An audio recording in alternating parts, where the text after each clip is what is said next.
I still have some copies of schedule and name tag. If you need one, please come to me. I can have one. And our next speaker is Professor Will Brand. He will talk about auto-homomorphism of Vesta. Thank you. I always do that too. Yeah, first of all, I'd just like to say that I'm very happy to be here, so thanks for having me.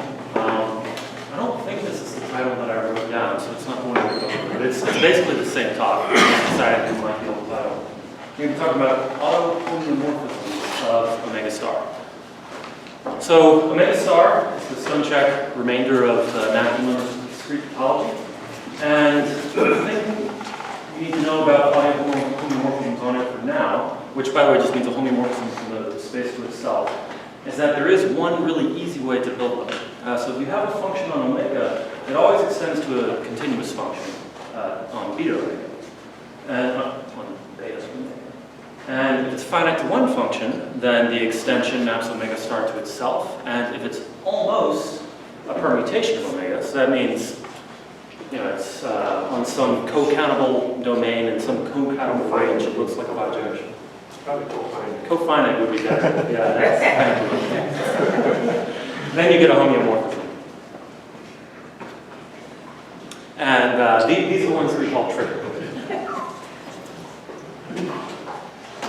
All right, two examples. The shift map is the homeomorphism that we obtained by taking the successor function at omega and extending it to omega star. If you've ever looked into any of this algebra and the stone-check compactification, the Hyman-Strauss stuff, this is kind of behind the scenes in all of it. When they define their semigroup structure on omega star, this is the map that we use to define it. So it has a lot of really cool properties. There's a lot of interesting stuff going on there.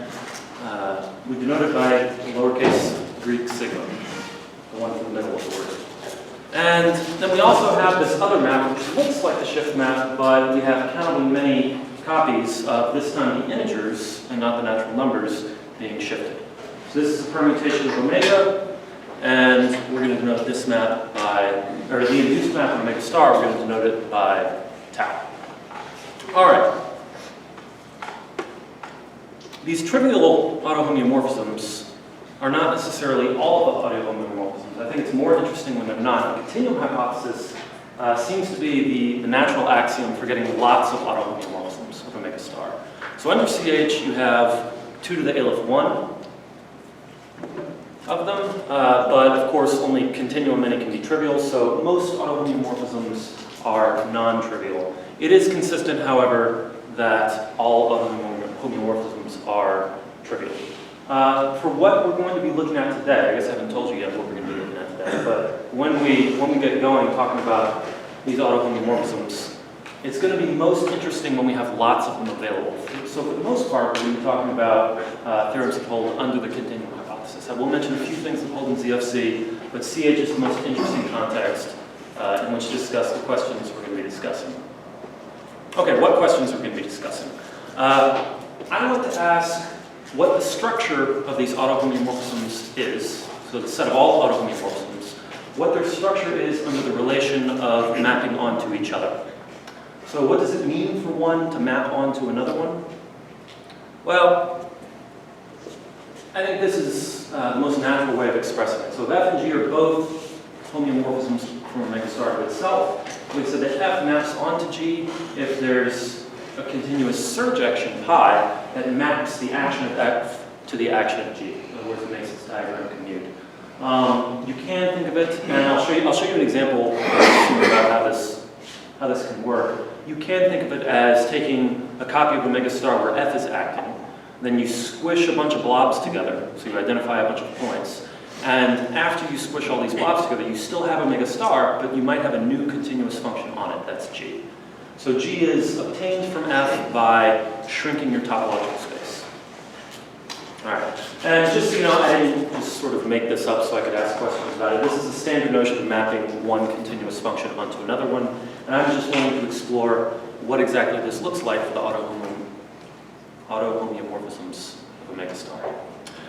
So, before I get started telling you about some of the theorems we're going to look at, I'm going to just show you an example of how this quotient mapping idea can work. So let's start with the shift map. So we have a trivial autohomomorphism of omega star. And I want you to notice that it has no fixed points. All right, so every ultrafilter is moved by this map. And we can also prove that, I'm not going to go through it, but we can prove that there's a closed nowhere dense P set that's also closed under the shift map. So it's closed in two senses, topologically, and the shift map just maps it to itself. This, by the way, is a ZFC theorem, and it doesn't depend on CH. Yet. The next step depends on CH. So when we collapse this, this set K to a single point, what CH tells us is that if we take any closed nowhere dense P set and collapse it to a point, we, topologically, we haven't changed much. In other words, we still have a copy of omega star. So doing this collapse leaves us with a copy of omega star, but we now have a new map. This map is what sigma looks like when, after the collapse, we obtain a single fixed point. Now you could show that any map with a single fixed point is a non-trivial autohomomorphism. So this is maybe the first example for the day of an autohomomorphism that's not just gotten from an almost permutation of omega. And it also shows that when we look at this onto mapping relation for autohomomorphisms, the trivial maps can be sent to non-trivial maps sometimes. Okay. So this is really what I want to talk about. Well, okay, not this, but on this slide in a minute. I think is what I really want to talk about today. I want to talk about the top of this quotient relation. So I would like to find an autohomomorphism that's universal in the sense that it maps onto everything. Now the shift map won't do it. If you look at the trivial autohomomorphisms, there are at most two. There can be exactly two under CH, but consistently, maybe sigma is its only quotient. That follows from OCA plus NA, for example. However, everything can be a quotient of tau. So this map tau that we looked at earlier, remember that's the count of the many two-sided shifts. The map that induces an omega star is a universal autohomomorphism, assuming CH. It's consistent. I should mention that there is no universal autohomomorphism, but it's consistent that there is and that it's tau. All right, and I should also mention this theorem has a dual form. So as many theorems about omega star do, right? We see what happens when you translate this into algebraic language. And what it says is that you have this trivial automorphism, and this time it is automorphism, not autohomomorphism, of P omega mod phi.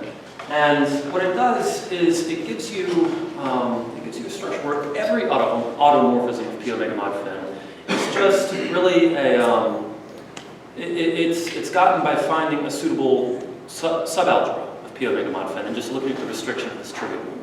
So I think this is kind of neat because it's really telling you, in my opinion, this is what it says. It says that the embedding, the embeddings from P omega mod phi into itself form a very, very, very rich structure. You have so many options that you can literally do anything. All right. So I'm going to sketch briefly the proof of this theorem, the proof that tau is a universal map under the continuum hypothesis. So step 0 of the proof is to show that whenever we have omega star with this map tau on it, we can always mush points together to obtain any compact metric space with any self-homeomorphism of that compact metric space. All right, so I haven't really defined what the notion of a quotient is in general, but it's the same notion, only the space we're mapping into is no longer omega star, it's some metric space H. And the way that we can do this step 0 of the proof is just to look at this column of points, or really any column of points that we like, and we have counting many points that are completely unrelated by the map tau. So in other words, I can do whatever I like with these points, and it doesn't really matter where I put them in my space M, because the only restrictions on where I map points to are that I need my map tau to commute with my map H. So the map tau upstairs has to commute with the map H downstairs. And since these points are completely unrelated by tau, I can just put them wherever I like. So I map them to a countable dense subset of my compact metric space. And then I just need to extend the mapping to the rest of the space. And I do that in the natural way using the action of H. So in other words, if I map this to some point x inside my metric space, I map this to h of x, to h of h of x, to h of h of h of x, etc. H inverse of x. So you just use H to extend this arbitrary mapping to a mapping of this entire grid of points into M. And because of the way we've defined it, the bijection on omega automatically commutes with H. And then because extension properties work the way they should, that means that the map tau on omega star is automatically going to commute with H as well. And of course, it's a surjection because when we extend everything to omega star, we pick up all possible points. So we can always do this, and we can always do it in a very easy way, in a very nice way. Now, the next few steps of the proof basically consist of trying to take this mapping onto a compact metric space and lift it up to an uncountable set. So the way that we do this is we begin with an arbitrary autohomomorphism of omega star.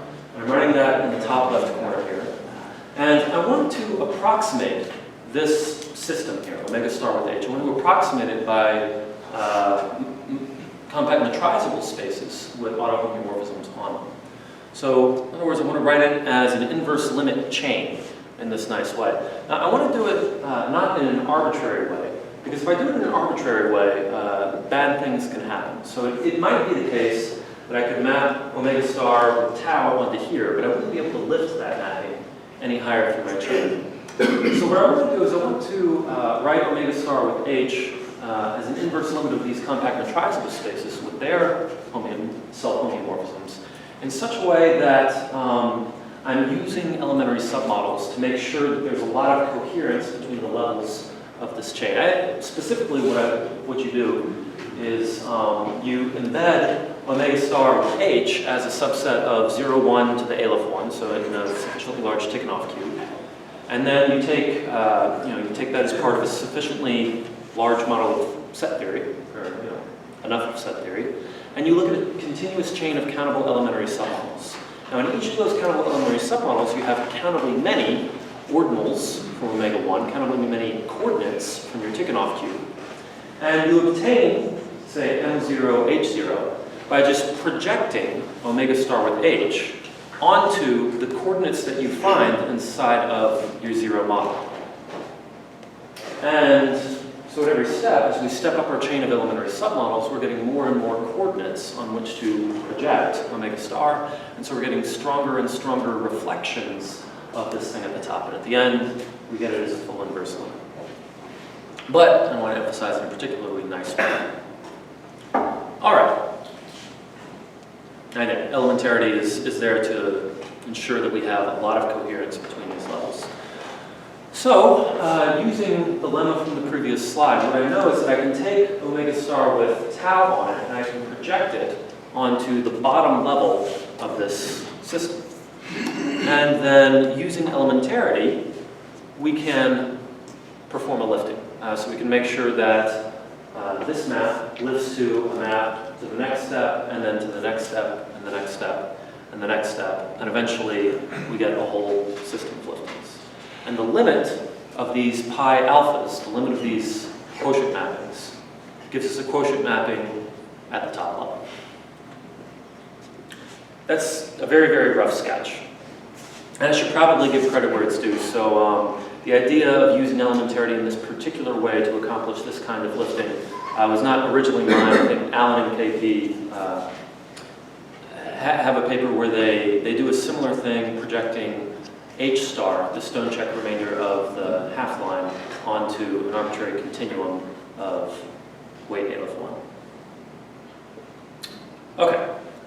I'm going to mention one other thing about this proof, and then I'm gonna leave you with a few open questions.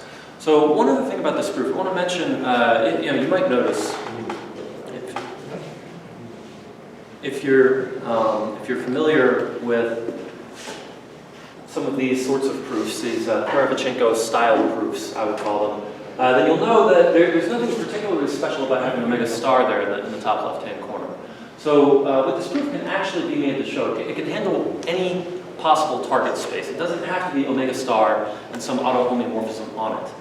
It can be any compact metric space of weight continuum, assuming CH, or even without CH, we can still do this for any compact metric space of weight A of 1 in the top left-hand corner. So what we're really showing is that omega star and tau can project onto any compact space of weight A of 1, and any autohomomorphism can be obtained from tau in this way.